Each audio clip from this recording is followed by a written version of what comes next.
All right. Let's kick this bad boy off. Mm-hmm.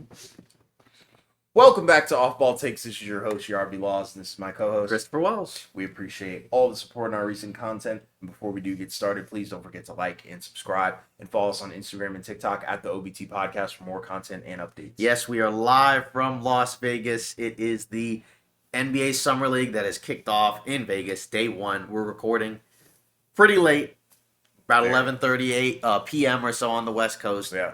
Hour or so after all the games have kind of wrapped up, so that way we can kind of talk about a lot of the things that we saw. So we got there. I think we got there maybe about halfway or so through the first game, where it was Wolves Pelicans, because they have the two gyms set up where they have the Thomas and Mack Center and they have the Cox Pavilion. So in the Thomas and Mack Center, right, it was Wolves Pelicans. So that was Derek Queen and Jeremiah Fears, right? And then for the Wolves, then you had all the other guys like Rob Dillingham and Terrence Shannon Jr. Then you also had Joan Behringer, right, who had 7 blocks in the game, 5 blocks in the first quarter. One of the things about Summer League that you do have to be careful with is you got to take a lot of these with a grain of salt, because there's a lot of times where you watch these games, and the Summer League games are very different. It's a unique experience in and of itself.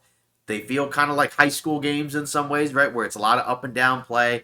It's not always as structured. It's kind of just guys dribbling the ball up and down the court and kind of just making decisions. Sometimes they run sets, but it just kind of depends on the team. Even, say, on defense, sometimes you'll see teams kind of just immediately, like when we watched Cooper Flagg, right, which we'll get into that momentarily, they were doubling and trapping him the moment he brought the ball up the floor, right? Kind of like what we saw the Pacers do at times in the playoffs. But just kind of big picture, like most of the players that I saw honestly looked pretty solid. Even some of the ones, right, that people had concerns about, like, say, people didn't like the picks of Jeremiah Fears and Derek Queen, and we liked them as individual players. We didn't like them as much with New Orleans because we thought the fit is kind of wonky. But as talents, right, they looked solid. Like Derek Queen kind of struggled early in the game, but then he kind of figured it out, right? He ended up having a double-double. You saw some of his skills offensively, being able to put the ball on the floor and being able to kind of take it up, not just be a guy that just kind of catches and finishes. A lot to like there. Jeremiah Fears, right, with the playmaking and the ball handling. He didn't have a ton of assists because, you know, in Summer League, sometimes guys aren't always going to score. He had some good connections with Yves Missi at times, but you saw some of the positives of both of those guys, right, where, okay, but the issue is that going to be their role once they're all on this New Orleans team? And that's kind of where we talked about the fit, where they have a lot of players that kind of that either need the ball to be effective, or that's kind of what they're best at, right? Like Zion ideally needs the ball in his hands to be effective. A guy like DeJounte Murray, even though he'll be out for most of the season probably, he needs the ball in his hands to be effective, right? Poole can play with or without the ball, but right in Washington, right, he played a lot of point guard. Yeah. Right? So very ball dominant. Yeah, exactly. And then Fears, that's another guy that's going to need to have the ball in his hands, right? Queen, I guess, can, you know, roll and whatnot. Needs it, though. Yeah, but still. Yeah, exactly. So that's kind of the tough part of having all those players mesh and work together. I don't know how well that will work. But even some other guys, right? Like when you look at some of the other players that we got to see, right? Like I believe when we watched, I think we watched the Spurs, right? We watched the Spurs and the Sixers, and you saw a guy like Carter Bryant, who we both liked, right? Yeah. He flashed everything that you would have wanted to see from him because he's a wing that plays great on both ends of the floor, especially defensively, right? And you need players like that in today's NBA. So, you know, even though we didn't see Dylan Harper because he didn't play, I think he's been hurt over the last few summer leagues. We didn't see Ace Bailey play. He played in the Utah Summer League, so we didn't really get to see that. But, you know, even some other guys, right, that were kind of question marks, like, say, a Nikola Topic, right? Like, we got to see him. And he didn't play at all last year because he had the ACL injury. Right. But we saw him, and we got to see some of the good aspects of his game, right? The passing, playmaking, ball handling, and then some of the other more negative aspects, right? Where the finishing, it's there, but it does need more work. And then defensively, right, like, okay, but still, you know, probably it's never going to be like a great defender. Yeah. And then even a guy like for the Nets, right, when we saw some of their players, right, like they had a bunch of mostly on-ball players, and it's like Nolan Traore, right, like when he had the ball in his moments, right, he looked solid. Yeah. There were some stretches where guys like Ben Saraf or Danny Wolf, right, kind of had some shine with the ball in their hands. They didn't have big scoring nights, but you could kind of see flashes of the skill sets that they have. Yegor Demin, right, offensively, didn't really do a whole lot. He did compete on the defensive end. And kind of showed some physical tools there. But that pick was always the one that was a little bit more troublesome to me because of where he was picked, right? It's not that I think he'll be the worst player ever, but it's just, to me, you had the 8th pick, and I just think that there were other guys who could have been better at that spot. But just as a whole, I didn't really see like a whole lot. Even guys that like people kind of made fun of, like a Janai Broom, he's had a good summer league so far in terms of showing how he can be a good utility player. Then, of course, we had the marquee game, right, where everybody was in the building. It was all packed. Because, the early games, some people were there, but they'd be in and out. But this one, it was 5 o'clock West Coast time, and it was Lakers-Mavs. Everybody wanted to see that. Cooper Flagg's debut. Bronny James is there. And it was pretty awesome to see those teams go back and forth, right? The Mavs won by 2. Cooper Flagg's, like, shooting, scoring-wise, right? Kind of a weird up and down one. Yeah. But you saw a lot of the talents in terms of why everybody's so high on him, because he's a great athlete. When he got out in transition, there wasn't a whole lot the other team could do, especially with the Lakers, right? Going small a decent amount, right? So that's kind of a nice benefit for him. You even saw his ability to make plays, right? He's able to, read the floor and put the ball on the floor and pass the ball and move it around, because they were having him play point guard a lot, which he probably won't do quite as much for Dallas. But, with Kyrie out, they're going to need more ball handling, but you'll just have more talent.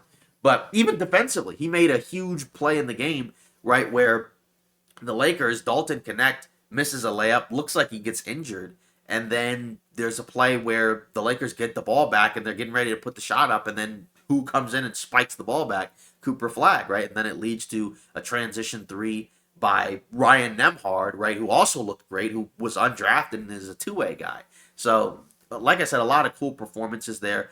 The environment was great. Because it reminded me of when we saw Wemby a couple years ago, right, where everybody's cheering, but the nice thing was that for this one, it was 2 guys, right? Because everybody was, of course, shouting and cheering for Cooper Flagg, but everybody was also really shouting and cheering for Bronny. When he made his first few shots of the game, everybody was going crazy because, even though obviously there's been a lot of talks and conversations about him, like there clearly are a lot of people who root for him, or at the very least want him to do well, right? Despite a lot of the online narratives, I think. And he looked improved, right, from the stretches that we saw of him, because his minutes were kind of up and down, which has been the case in the summer league. I'm not sure if it's a conditioning thing or something like that. I think that's what I had heard. But just as a whole, it was really fun and impressive to see, those guys go back at it. Because like Cooper Flagg, you can tell he really likes to compete, because there were a lot of possessions, right, where you could kind of just tell he tried to have an extra gear going, right, which I think you really want to see in your number 1 pick. And it was also cool to see even a guy like Bronny, right? He had to take on the challenge a few times of guarding Cooper Flagg, who's much bigger than him. Bronny is a really good athlete in his own right. But thanks. But obviously Cooper Flagg is a terrific athlete as well, and also a lot bigger. So seeing him compete on both ends of the floor was really cool. It didn't feel like you saw as many players, of their current teams, like at the summer league. Very true. Yeah, at least again, we didn't go see too many of the Cox Pavilion games, but at least at the Thomas and Mack Center, which is the bigger one, right? Like the Spurs had a lot of their guys there, but the Mavs, Kyrie, we saw Kyrie there. Mark Cuban was there, and then I guess some other entourage people were there. Yeah, there were celebrities there for that one. Like the Lakers Dallas game for sure. Right, had the highest celebrity. And then no one for the Lakers, like none of the players. No, they never really do that. Yeah, right? Well, we've seen it a few years. I remember the first year I went to Vegas, right, 2018. LeBron was there because that was right when he had signed with the Lakers, and then there was that a couple years where there was like the first year he and Russ were together, and they were together throughout the whole summer league, and then the next year, right, they were on opposite ends of the arena, right, because that was the point where they were kind of wanting to leave each other. But either way, it was just kind of odd to see. But either way, it felt like a great environment for day 1. Curious to see how the rest of it goes. Obviously, we're not going to have probably that type of audience, but you're going to have some big ones, right? Because Yeah. you'll still have hopefully Spurs and Mavs. It seems like Harper is hurt, but he's supposed to come back on Saturday, so we'll see what fingers crossed. Yeah, man. but we'll see what that looks like, and just a lot of other players like just I thought I was really impressed by. Of course, again, you never want to completely overreact to summer league because we've seen guys stink it up in the summer league and look good in the NBA all the time, and we've seen vice versa too, where guys look horrible in the summer league and then they are really good in the NBA, right? So all of that. So, what did you think? I mean, yeah, shout out to all the young talent initially, right? I think that's the first thing you got to do. This is what, their first real NBA action, and it's not even, the real deal. It's, the summer league, but it is a dip into what, the NBA reality is going to be like in terms of, the physicality, the pace, the change of pace as well. So, I think we do have to start with Cooper Flagg from that perspective, right? Because, he didn't look the greatest, but like you said, you saw all the reasons why the guy's the number one pick. The effort, the motor, the defensive skills, the athleticism off rip, right? Like, he's going to be a monster. The three-point shot is going to be something that he's going to have to develop. He wasn't really efficient from the field tonight, but he actually stuffed, like, the stat sheet, which is super impressive. So it seems like, even if he's not going to be efficient, he's going to make an impact and a winning impact at that. And yeah, I also kind of enjoyed, seeing Bronny play too. I think that was kind of cool as well. Like, the way they kind of made that a marquee matchup as well. But I'm trying to think of who else. Topic, I mean, it was kind of cool to finally see him in action, right? I'm not the biggest Topic fan. I know you're a little bit higher on him than me. But at the end of the day, you can definitely see, the playmaking upside and what that looks like. Seeing Brooklyn's rookies, that was interesting. I like what I saw from Danny Wolf. Yeah, Demeen, not too much, but Traore, I think I liked what I saw defensively. But the three-point shot is definitely going to need to be pretty evident with a lot of these guys. And I think that's going to be the trend that you're going to notice is so many of these guys, their floor is going to be increased dramatically depending on how well they shoot the three, right? I think another guy would be Carter Bryant because we already know how good defensively he is, how good he is, playmaking, and if he could be a point forward potentially. But he's just got to knock down the three-pointer at a consistent rate. So if he can do that, if he can be a 40% three-point shooter in the corner, that's fantastic for the Spurs. So, I mean, overall, I thought we got a lot of good NBA action. Yeah. I was also kind of impressed at how there were a number of smaller players, right, where you're kind of like, okay, these guys are small, so how's that going to look like? How is it going to translate? And they ended up looking pretty solid. Because like I mentioned, Jeremiah Fears, Ryan Nembhard, who we saw against the Lakers, even a couple other guys like Jace Richardson. Sure. Like just as a whole, kind of impressed, right? Because I know there's been a lot of conversations about, small guards in the future of them in the league, right? Where I think most of us feel like, yeah, it seems like those type of players, unless you're talking about a superstar level offensive player, right? Those guys are not valued quite as highly just because in today's NBA, way defenses are and the way that, teams look to attack certain matchups, right? It's a lot harder to be a small guy, especially again, like I said, if you're not a superstar level offensive player, just because if your game isn't on, then you're going to be a target. And you may potentially get played off the floor. Again, summer league, right? So what does that look like at the NBA level? Probably look a lot different. Yeah. But I was very impressed. And most of those guys we liked anyways coming out of the draft. I know, like I said, with Fears, like I said, we didn't like him going to New Orleans, but we liked the player. For sure. And Nembhard we liked anyways, right? When, he didn't even get drafted, right? So Dallas, might have a really good one there. That, of course, again, it's not on the actual roster because I think he's on a two-way, but still. There's still potential, and it's funny you bring that up because I know even KD, I think he brought that up on the new LeBron episode. Yeah, that's where I was getting. Yeah. Right, where he was, I think, might be an indirect quote, but he's talking like, if you're a small guard in the NBA and you're not, what did he say, an offensive savant or whatever, then you might be cooked. But, for those guys to show, that they could be versatile and they can, provide a winning impact on the offensive end of the floor, I think is truly special, right? So I don't think the small guard is dying, but I think teams will have to consider their options for sure. Right. And you did kind of see, say, on the trade market, right, where some of those guys ended up not going for a whole lot, right? Like, say, And some of it, I guess, is circumstance. Like, say, with Jordan Poole, right? Like, that was a guy where a few years ago, you would have, coming off the title year, right? You would have assumed his value was really high. And then he ends up going for, I guess, CJ McCollum, who's good, right? But that's more so an expiring contract. And then Kelly Olynyk, right? And then they flipped Kelly Olynyk, right, for a couple of young guys from the Spurs. We talked about that in our last regular episode that we did. And then, even like some of the other deals, right? Like Colin Sexton gets moved for Yusuf Nurkic, and it's Utah, right? That has to give up the seconds, right? You're right. Even though like they're giving up who most people feel like is the better player. Mm-hmm. So that's kind of what it seems like, which, again, like there's ebbs and flows and there's transformations as to how the league moves on, but just, it's just kind of cool to see that. But like I said, I don't know how much that will look like when those guys step on the NBA court, but it felt like watching them that they had a number of established skill sets that at the very least like should help that could translate right away. For sure, yeah. Like their size isn't really going to be as much of a weakness. It might be more of a strength for them. Mm-hmm. It is interesting.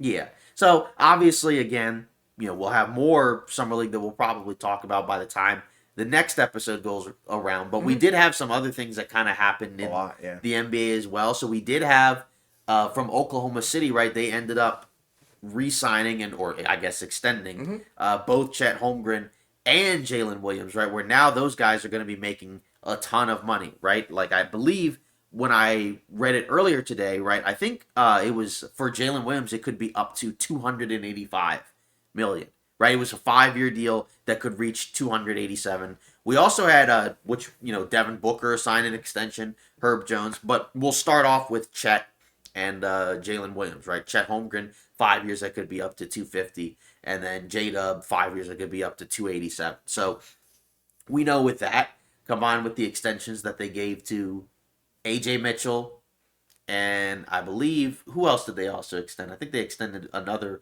Jalen Williams, the big, right? They extended him. Yes. And then obviously they just drafted Sorber and they drafted Topic last year. I mean, those guys are on rookie deals, but just as a whole, so that roster is going to start to get more expensive, right? And that's kind of what people are wondering with Oklahoma City, where, shout out to the ownership where they're obviously very willing to pay the tax. The good news for them is they won't have to pay it for at least another year because those guys are still going to be on rookie contracts, right? So once you get into like year 3 or so, right, because the first year that you're in those aprons isn't as bad, but then once you get to the second apron, and then once you're in the second apron for another season or two, right, then it gets a little bit tougher.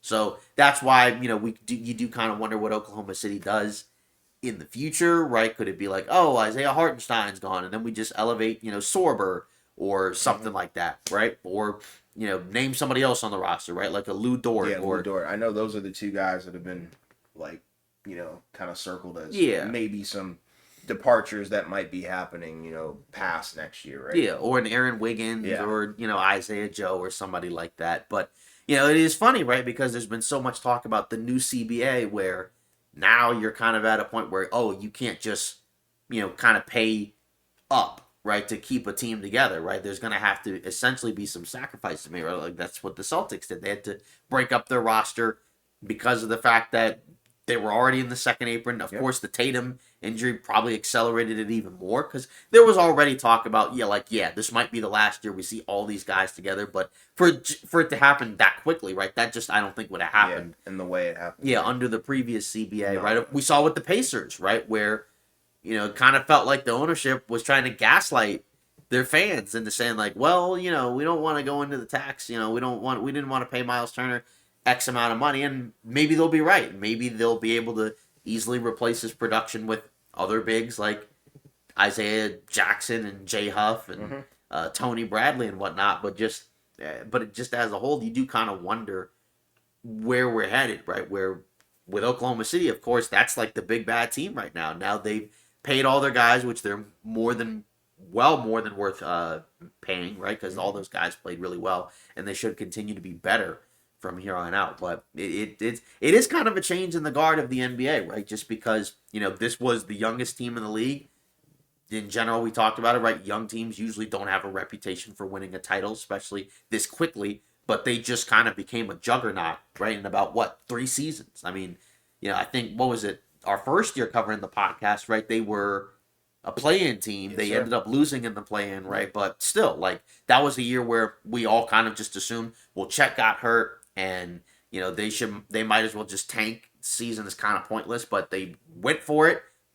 Didn't end up getting in, but still, like, that success and that decision to go for it paid off, because then guess what? Next year they're the 1 seed. Mm-hmm. They get to the second round and they do lose to Dallas, right? But then this year, they go even further. They win 68 games, and then they win the title. Of course, they have some trials and tribulations, right, where they have 2 7-game series. But now they're here. But it's just odd because now everybody's already forecasting, well, let's see how long they last. Because now, you're not just going to be able to keep these guys forever. But, we'll have to see. I think at the very least, they'll probably try to move some of the other peripheral pieces around them. I don't think we'll have to see Jalen Williams and Chet Holmgren trade rumors just yet. But, obviously with SGA, he's got his Supermax extension. Well, he'll get basically like 60, 70 plus million a year. And then obviously Jalen Williams and Chet Holmgren down the line, probably assuming they get to like all NBA status or something like that, all defense or whatever, then they'll get probably their big maxes. And then all those guys will be making like 40, 50 plus million a year. Whew. Yeah, I mean, the CBA is something different. I mean, this is what the players wanted. This is what a lot of fans wanted, right? People wanted parity. They didn't really want these dynasty battles and whatnot.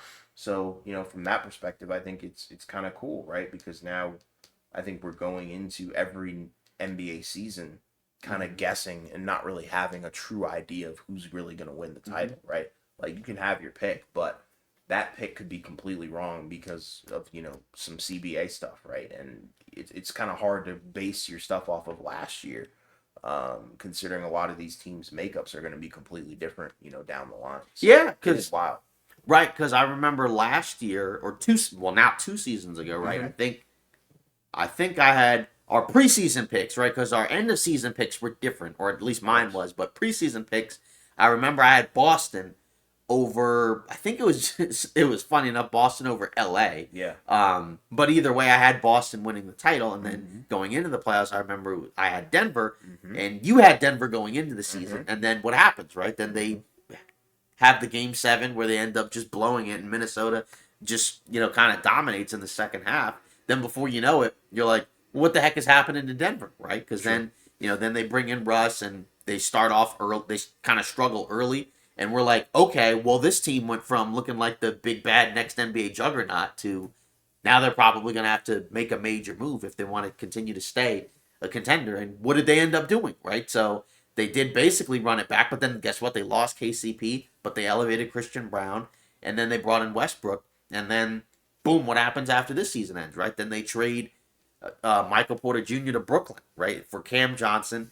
They get way under, the aprons, right? So they basically get out of that threshold, right? And they don't necessarily downgrade too much in terms of talent, if you even feel like they downgraded at all, because there are many people who feel like Cam Johnson's better, right?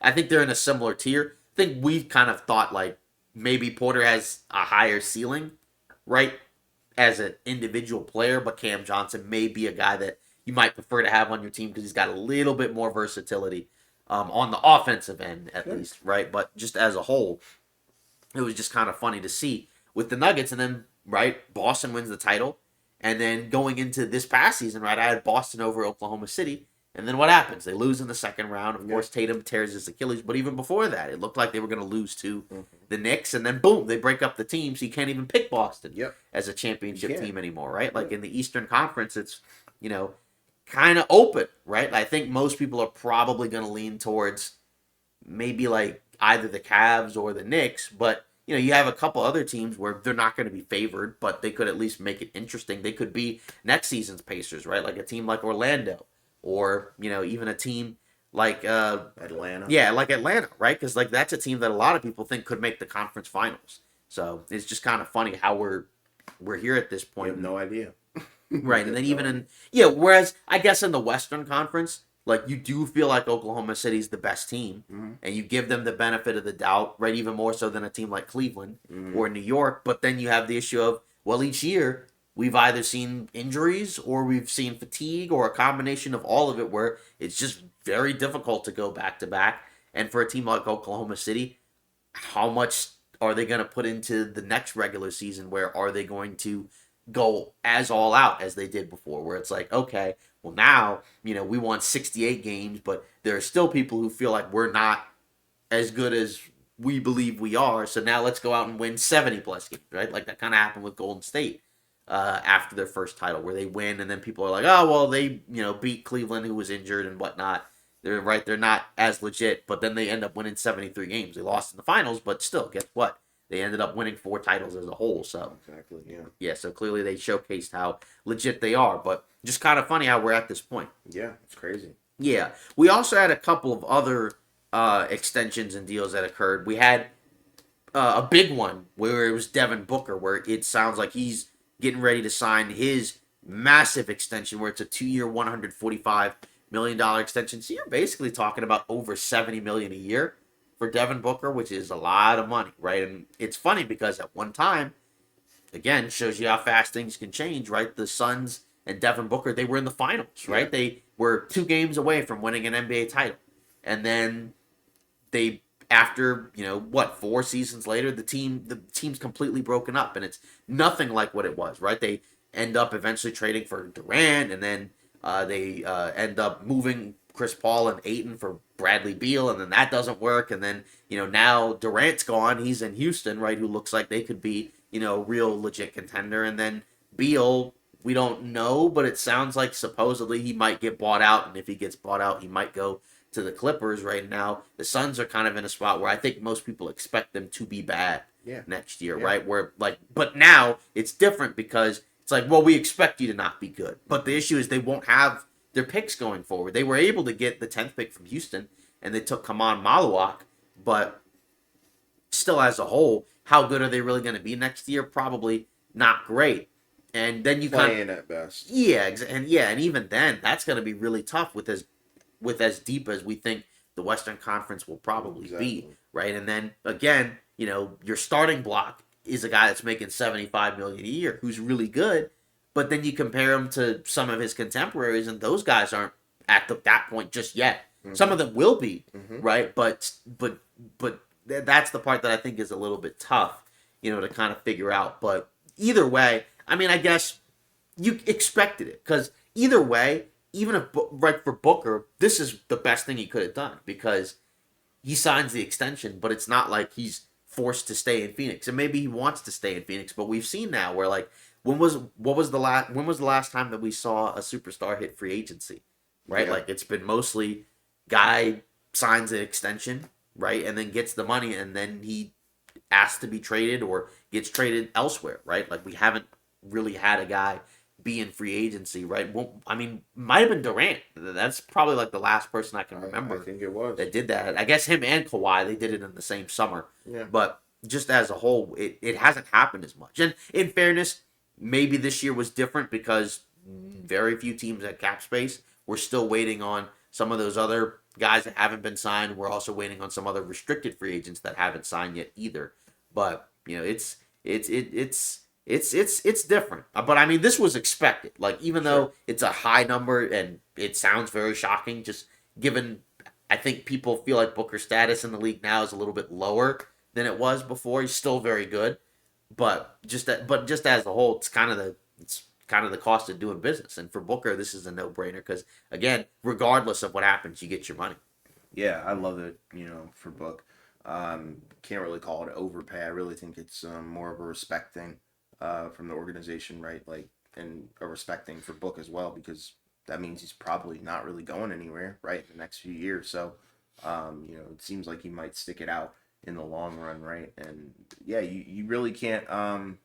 There's nothing bad that you can really say about it. Like, I have no problem with Phoenix doing that at all, right? It just keeps Book happy, and I think that's all you can really do at this point, while also building a good roster around him. And I think they've taken the right steps to do so. Yeah, he's 28 years old. He's going to be 29 in October. Last year, he averaged 26, 7, and 4. Right, didn't shoot as well as he had in previous seasons, especially from 3. Yeah. But how much of that is the last couple of seasons, right? He kind of took on more of a point guard role, right, because of the way that the team was structured. Now, again, he still probably is going to do a lot of that, right? And like we know, he's still really good with the ball in his hands, right? Like I think it'd be nice to have him more as like a secondary ball handler, but still probably being one of your main scorers, one of your main offensive options. Just because there are things he can do as like a guy who can hit off of screens, like as a movement shooter, as an off-ball guy and things like that. Like where it's like, yeah, you don't want him to always have the ball in his hands all the time, even though he's very good with it, right? But either way, he still is going to have some work cut out for him, right? Because the talent is going to be different, right? Like I said, Jalen Green, Dylan Brooks, Maluak, and everyone else that's on the Suns, and they did a good job in the draft. But this is going to be a big year for him, right? Just because now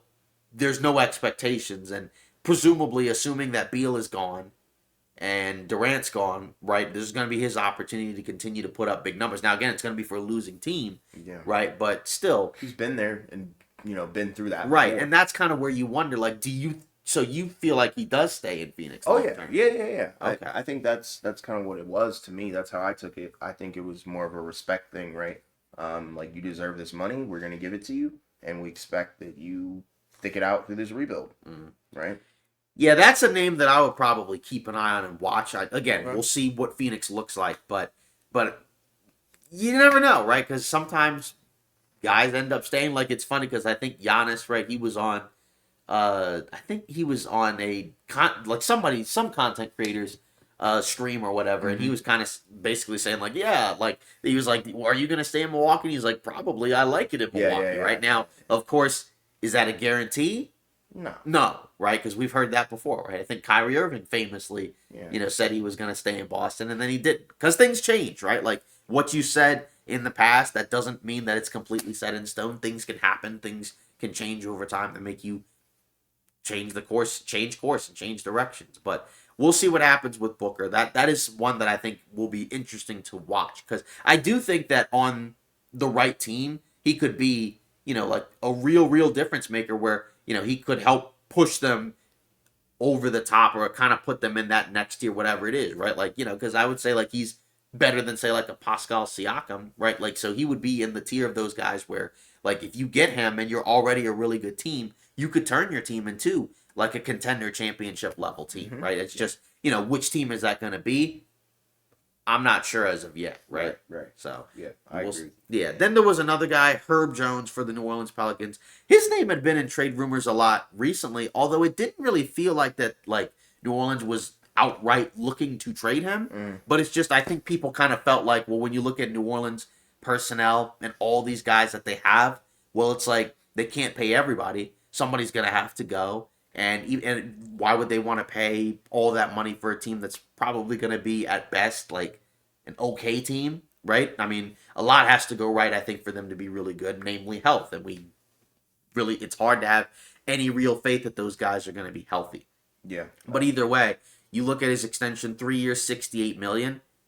I mean, that's a solid deal, right? That's about 23 or so million a year for a guy who's been a really good defensive player, and occasionally, right, because last year wasn't a great season for him, but he was also hurt. But his last healthy year, right, he was a really good 3-and-D, wing, which is, again, kind of a guy that every team really wants.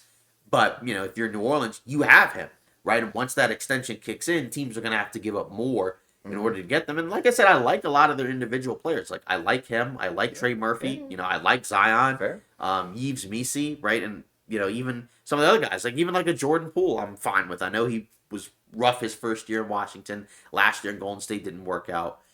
Even some of their other guys, like Jose Alvarado or, even like a Jordan Hawkins, I still kind of like.